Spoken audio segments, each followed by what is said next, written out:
Hello friends, welcome my YouTube channel. तो आज के इस वीडियो में हम 25 महत्वपूर्ण क्वेश्चन देखेंगे जो कि आपके आने वाले एग्जाम के लिए महत्वपूर्ण है। तो इसलिए वीडियो को बिना स्किप के अंत तक पूरा देखते रहिए। और अगर आपने अभी तक हमारे चैनल को सब्सक्राइब नहीं किया तो प्लीज़ चैनल सब्सक्राइब कर लें, साथ ही उसके साइड में उस बेल आइकन को जरूर दबा दें ताकि आप आने वाली सभी वीडियो को देख सकें। तो चलिए आज का वीडियो शुरू करते हैं। आज का पहला क्वेश्चन है, असहयोग आंदोलन को गांधी जी ने कब वापस लिया था। देखिए, जितने भी क्वेश्चन मैं आपके लिए इस वीडियो में लेकर आया हूँ, अगर आपको उनमें से किसी का भी आंसर पता है तो हमें कमेंट में बता सकते हैं। तो यहाँ पे इसका सही आंसर ऑप्शन सी हो जाएगा 1922। देखिए, अगर हम बात करें कि असहयोग आंदोलन की शुरुआत कब की गई थी तो आपको ध्यान रखना है 1 अगस्त 1920 को इस आंदोलन की शुरुआत की गई थी। तो आपको ये डेट जरूर ध्यान रखनी है। और इसकी जो समाप्ति की गई थी 12 फरवरी 1922 को इसकी समाप्ति की गई थी। देखिए, हम आपको बता देता हूँ कि इस आंदोलन को समाप्त क्यों किया गया था। क्योंकि देखिए, गोरखपुर जिले में एक चोरा चोरी नामक स्थान पर जनता ने क्रोध में आकर एक पुलिस स्टेशन में आग लगा दी थी, जिसमें से करीब 21 सिपाहियों की मौत हो गई थी। तो इससे दुखी होकर महात्मा गांधी जी ने इस आंदोलन को वापस ले लिया था। तो आपको समझ गए होंगे। तो चलिए नेक्स्ट क्वेश्चन देखते हैं। क्वेश्चन नंबर 2 है, बजट को किस सूची में रखा गया है। सही आंसर हो जाएगा ऑप्शन सी, समवर्ती सूची। आपको ध्यान रखना है। देखिए, जो यहाँ पर संघ सूची होती है, संघ सूची में सिर्फ किसी विषय पर केंद्र सरकार कानून बना सकती है, और जो राज्य सूची होती है इसमें सिर्फ राज्य ही किसी विषय पर कानून बना सकती है। लेकिन जो समवर्ती सूची होती है यहाँ पर, इसमें केंद्र सरकार और राज्य सरकार दोनों ही कानून बना सकती हैं। तो आप समझ गए होंगे। और देखिए, आपको यहाँ से एक पॉइंट और ध्यान रखना है।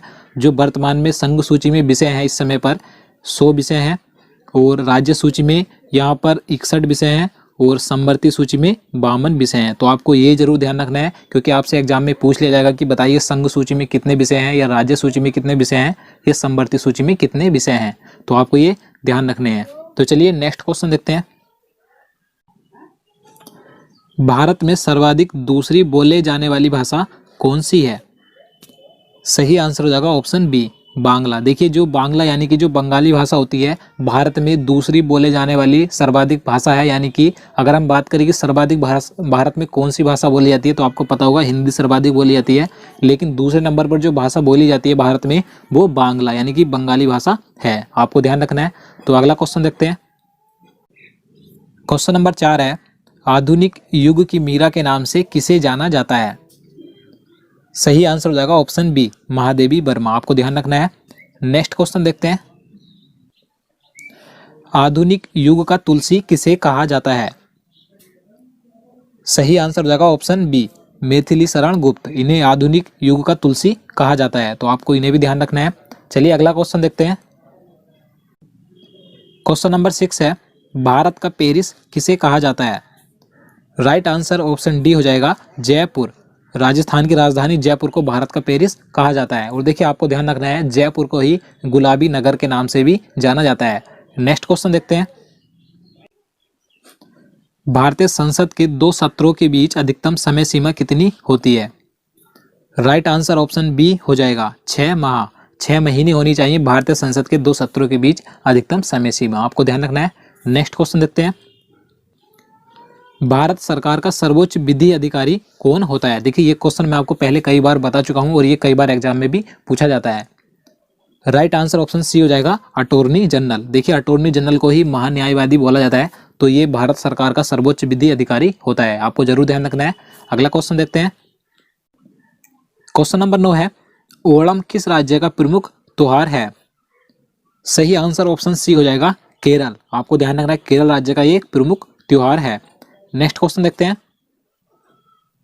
छठ किस राज्य का प्रमुख पर्व है। देखिए, आपने देखा होगा जो छठ पूजा होती है, तो आपको बताना है किस राज्य का ये प्रमुख पर्व है।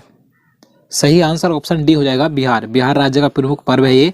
और देखिए, आपको ध्यान रखना है, साथ साथ झारखंड और उत्तर प्रदेश का भी ये पर्व है। तो आपको जब भी ये क्वेश्चन पूछा जाएगा कि छठ पूजा किस राज्य का प्रमुख पर्व है, आपको झारखंड, उत्तर प्रदेश या बिहार, इन तीनों में से एक राज्य ही देगा। तो आप इन तीनों को ध्यान रखिएगा। नेक्स्ट क्वेश्चन देखते हैं। क्वेश्चन नंबर 11 है, सरदार सरोवर परियोजना किस नदी पर स्थित है। राइट आंसर ऑप्शन डी हो जाएगा, नर्मदा नदी। आपको ध्यान रखना है। और अगर हम बात करें किस राज्य में स्थित है, तो आपको ध्यान रखना है, गुजरात राज्य में स्थित है सरदार सरोवर परियोजना। देखिए, यह जो परियोजना है, यह गुजरात, मध्य प्रदेश, महाराष्ट्र और राजस्थान को बांध से आपूर्ति की गई पानी और बिजली देती है। तो आपको ध्यान रखना है। नेक्स्ट क्वेश्चन देखते हैं। भारत एवं पाकिस्तान का विभाजन किस योजना के आधार पर किया गया था? राइट आंसर ऑप्शन सी हो जाएगा, माउंटबेटन योजना के आधार पर किया गया था भारत और पाकिस्तान का विभाजन। आपको ध्यान रखना है। चलिए अगला क्वेश्चन देखते हैं। महात्मा गांधी जल विद्युत परियोजना किस राज्य में स्थित है? सही आंसर ऑप्शन ए हो जाएगा, कर्नाटक राज्य में स्थित है महात्मा गांधी जल विद्युत परियोजना। आपको ध्यान रखना है। और देखिए अगर हम बात करें कि किस नदी पर स्थित है, तो आपको ध्यान रखना है शरावती नदी पर स्थित है। चलिए अगला क्वेश्चन देखते हैं। लोहा और निकेल पृथ्वी के किस भाग का प्रमुख घटक माना जाता है?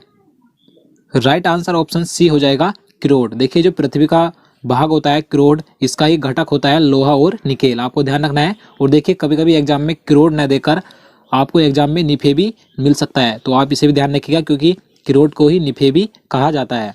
तो चलिए नेक्स्ट क्वेश्चन देखते हैं। जीवन रक्षक हार्मोन किस ग्रंथि से निकलता है? राइट आंसर ऑप्शन सी हो जाएगा, एंड्रिनल ग्रंथि। ये जो ग्रंथि होती है, इस ग्रंथि से जीवन रक्षक हार्मोन निकलता है। तो आपको ध्यान रखना है। अगला क्वेश्चन देखते हैं। क्वेश्चन नंबर 16 है, विजयनगर साम्राज्य की स्थापना कब की गई थी? राइट आंसर हो जाएगा ऑप्शन ए, 1336 ईस्वी में हरिहर एवं बुक्का नाम के दो भाइयों ने विजयनगर साम्राज्य की स्थापना की थी। आपको ध्यान रखना है। और देखिए अगर आपसे एग्जाम में पूछा जाए कि विजयनगर साम्राज्य की राजधानी क्या थी, तो आपको ध्यान रखना है हम्पी विजयनगर साम्राज्य की राजधानी हुआ करती थी। नेक्स्ट क्वेश्चन देखते हैं। मुगल वंश की स्थापना किस युद्ध के बाद की गई थी? सही आंसर हो जाएगा ऑप्शन सी, पानीपत का प्रथम युद्ध। देखिए पानीपत का प्रथम युद्ध 21 अप्रैल 1526 ईस्वी को बाबर और इब्राहिम लोदी के बीच लड़ा गया था, जिसमें बाबर ने इब्राहिम लोदी को हराकर मुगल वंश की स्थापना की थी। और देखिए आपको ध्यान रखना है, बाबर ने पहली बार इस युद्ध में तुगलुमा नीति एवं तोपखानों का प्रयोग किया था। तो आपको सभी पॉइंट ध्यान रखने हैं। नेक्स्ट क्वेश्चन देखते हैं। क्वेश्चन नंबर 18 है, बाबर ने अपनी आत्मकथा बाबरनामा की रचना किस भाषा में की थी? सही आंसर हो जाएगा ऑप्शन डी, तुर्की भाषा। देखिए बाबर ने स्वयं अपनी आत्मकथा की रचना की थी जिसका नाम बाबरनामा था, और इसकी जो रचना की गई थी तुर्की भाषा में की गई थी। तो आपको ध्यान रखना है। नेक्स्ट क्वेश्चन देखते हैं।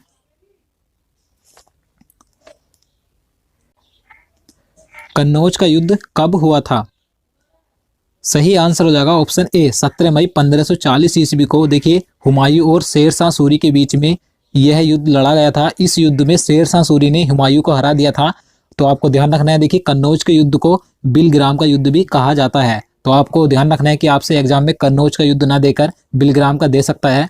और देखिए मैं आपको बता दूं, इस युद्ध से पहले एक युद्ध और लड़ा गया था हुमायूं और शेर शाह सूरी के बीच में, वो था चौसा का युद्ध। चौसा का युद्ध 1539 ईस्वी को लड़ा गया था।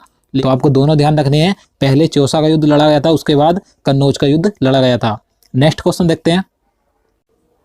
क्वेश्चन नंबर 20 है, दीन पनाह भवन की सीढ़ियों से गिरने से किसकी मृत्यु हुई थी? सही आंसर हो जाएगा ऑप्शन बी, हुमायूं। देखिए 1 जनवरी 1556 ईस्वी में दीन पनाह भवन की सीढ़ियों से गिरने से हुमायूं की मृत्यु हो गई थी। तो आपको ध्यान रखना है। नेक्स्ट क्वेश्चन देखते हैं। शेर शाह सूरी के बचपन का नाम क्या था? ऑप्शन सी, फरीद खां। देखिए शेर शाह सूरी के बचपन का नाम था ये फरीद खां, और सूरी वंश का जो संस्थापक था शेर शाह सूरी ही था। तो आपको ध्यान रखना है। अगला क्वेश्चन देखते हैं। मलिक मोहम्मद जायसी किसके समकालीन थे? सही आंसर हो जाएगा ऑप्शन सी, शेर शाह सूरी के समकालीन थे मलिक मोहम्मद जायसी। और देखिए मलिक मोहम्मद जायसी ने पद्मावत की रचना की थी शेर शाह सूरी के समय पर ही। आपको ध्यान रखना है। नेक्स्ट क्वेश्चन देखते हैं। ग्रांड ट्रंक रोड किसे जोड़ती है? सही आंसर हो जाएगा ऑप्शन सी, कोलकाता व अमृतसर को जोड़ता है ग्रांड ट्रंक रोड। आपको पता होगा इसका निर्माण किसने करवाया था? शेर शाह सूरी ने ग्रांड ट्रंक रोड का निर्माण करवाया था। और देखिए शेर शाह सूरी ने एक कार्य और कराया था, इन्होंने डाक प्रथा का प्रचलन भी शुरू किया था। आपको ध्यान रखना है। तो चलिए अगला क्वेश्चन देखते हैं। मुगल काल की राजभाषा क्या थी? ऑप्शन डी इसका सही आंसर हो जाएगा, फारसी। ये मुगल काल की राजभाषा थी। तो आपको जरूर ध्यान रखना है। तो अगला क्वेश्चन देखते हैं। क्वेश्चन नंबर 25 है, हुमायूं नामा किसने लिखा था? सही आंसर हो जाएगा ऑप्शन ए, गुलबदन बेगम ने हुमायूंनामा लिखा था। और देखिए गुलबदन बेगम हुमायूं की सौतेली बहन थी। तो दोस्तों आज के लिए इतना ही। उम्मीद करता हूँ आपको वीडियो पसंद आया होगा। अगर आपको वीडियो अच्छा लगा हो तो लाइक कर देना और हमारे चैनल को जरूर सब्सक्राइब कर लेना और साथ ही वीडियो को ज़्यादा से ज़्यादा शेयर करना ताकि हम आपके लिए इसी तरह के वीडियो ला सकें। तो दोस्तों आप हमें कमेंट में जरूर बताइएगा कि आपने कितने क्वेश्चन के सही आंसर दिए और अगर आप इसी तरह के वीडियो आगे चाहते हैं तो कमेंट में बताइएगा। तो चलिए मिलते हैं नेक्स्ट वीडियो में।